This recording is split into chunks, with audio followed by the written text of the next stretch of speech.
The clock is almost 11 at night and I'm currently down here in the workshop, and that is for one reason. Hi guys, the reason why I'm down here in the workshop is because I have been bombarded of questions regarding one project, and that is this little thing over here I'm sitting next to. This is the second stage for the planned rocket, as you have seen in previous videos. Many of you guys have noticed on my Facebook page there's a lot of design changes on the rocket, and I have got a lot of questions what is going on, and are we going to build the rocket as it is? The answer is no.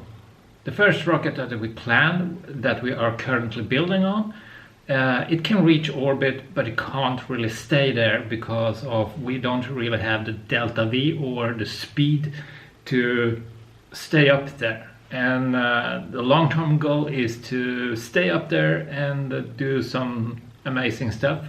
So we have redesigned the entire rocket for the last month and come up with a new design. As you have seen on my Facebook, we are planning a 25-ton rocket engine instead of a 7-ton rocket engine.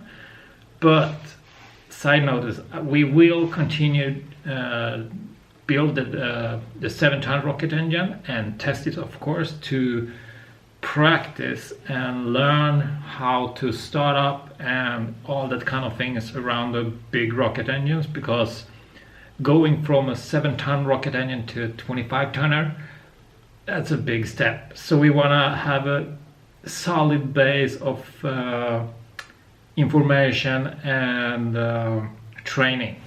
So the current plan is to we're gonna test the 7-ton rocket engine, and we will actually use the second stage fuel tanks, this over here, to test that rocket engine down here on the ground. And because this one is pressure tested and calibrated, so we know it's working, so we will use this stage to test the rocket engine down here on the ground. Okay, so I will go off-road here with a handheld camera.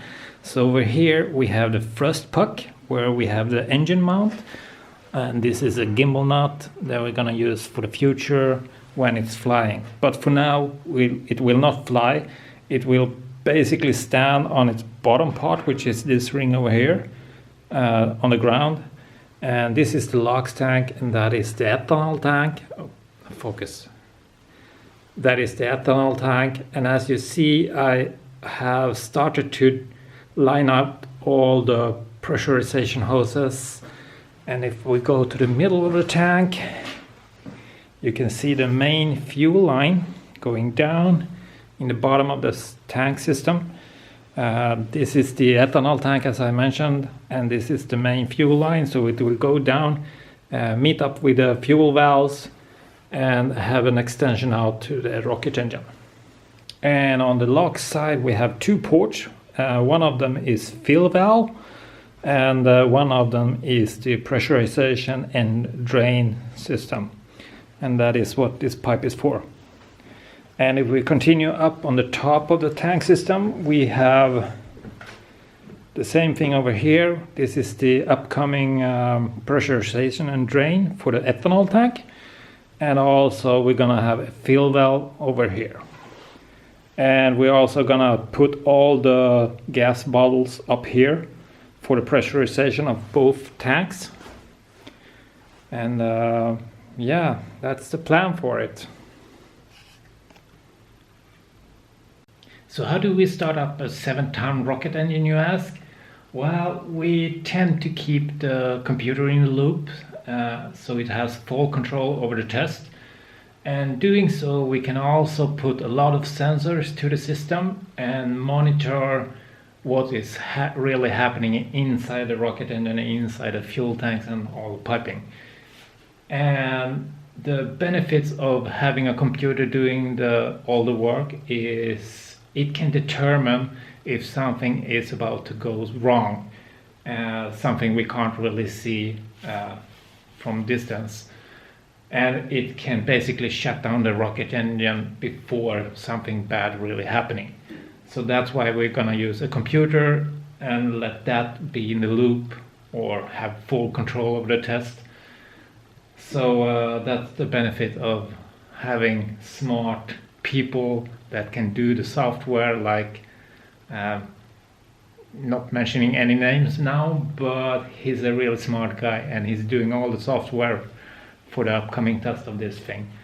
And I'm really looking forward to do this test with a 7-ton rocket engine and see how it performs and see how well we have built the stuff and doing the software.